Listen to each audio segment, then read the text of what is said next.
भगवान श्री कपिल देव जी को मैया देवहूति यहाँ विविध प्रकार के सवाल करती हैं और कपिल देव भगवान अपनी माँ को उपदेश देते हैं। मैया ने कहा, प्रभु आप भगवान हैं, मैं जानती हूँ, भले यहाँ आप मेरे पुत्र के रूप में आए हैं, आप मेरे बेटा बन के आपने अवतार लिया, लेकिन आप भगवान हैं, मैं आपको जानती हूँ। प्रभु आप मुझे उपदेश दीजिए, आप मुझे बताएं कि मन को कैसे भगवान के चरण में जोड़ लिया जाए। ये मन बड़ा चंचल है, इसको कैसे हरि चरण में लगाया जाए, आप आदेश करिए, आप मुझे उपदेश करिए। तब कपिल देव भगवान कहते, मैया ये मन बड़ा चंचल है, इसको भगवान से जोड़ने के लिए अभ्यास करना जरूरी है। वो अभ्यास कैसे होगा?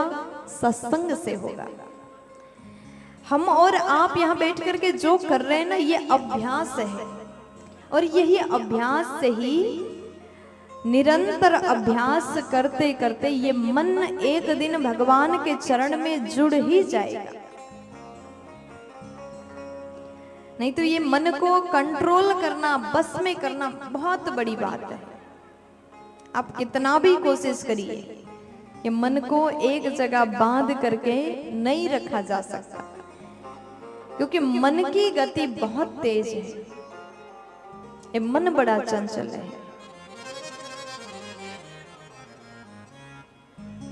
आप यहां तो बैठे हैं, लेकिन आपने सोचा घर, तो तुरंत घर याद आया। हम जो शब्द बोलते हैं, जो शब्द सुनते हैं, ये मन वहां पर जल्दी पहुंच जाता है। इसलिए इसको भगवान के चरण में जोड़ने के लिए अभ्यास करते रहिए। सत्संग रूपी अभ्यास कभी खत्म ही ना होने दे, निरंतर करते रहिए। पहला भक्ति यही है, पहले संतों का संग करो। अगर आप सत्संग से हट जाते हैं, बहुत ज्यादा समय का गैप देते हैं, तो धीरे धीरे मन संसार की ओर लग जाता है। इसलिए निरंतर सत्संग में डूबे रहिए। एक बार एक अम्मा थी, वो एक पात्र लेकर के गंगा जी में चली गई, नदी में चली गई, और उस पात्र को बार बार भर के लाती हैं। जैसे थोड़ा दूर जाए वो पात्र खाली हो जाता था, फिर से वहां जाती, फिर से भरती है, फिर लाते, फिर खाली होता है। कई बार ये काम किया। अब वो अम्मा विचार करती, कैसे इस पात्र को भरूं। उस पात्र के नीचे छेद था, और वहीं पर एक साधु बाबा दिखे। माता जी ने पूछा कि बाबा ये बताओ, ये पात्र को हम कैसे भरा हुआ रख सके, कैसे भर करके रख सकते हैं, ये बार बार खाली हो रहा है।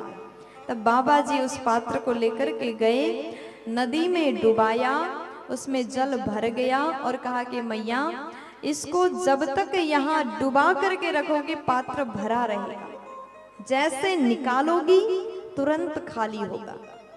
ठीक उसी प्रकार जब तक ये मन रूपी पात्र को सत्संग रूपी सरोवर में डुबा करके रखोगे, भरा रहेगा, भगवान के भक्ति रूपी जल भरा रहेगा।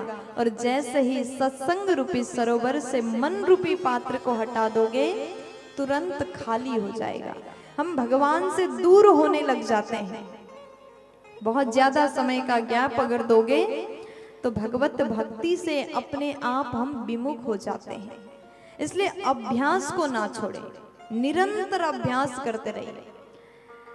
कोई भी विषय में आप जिस सब्जेक्ट का पढ़ाई करते हैं, जब तक पढ़ते हो आपको बहुत अच्छे से आता है, लेकिन जैसे 3-4 साल का गैप दोगे, अपने आप वो विषय आप भूल जाते हैं। ठीक उसी प्रकार भक्ति में भी निरंतर सत्संग में जाकर के अभ्यास करते रहना जरूरी है। प्यार से बोलो, थोड़ा जोर से बोलो ना।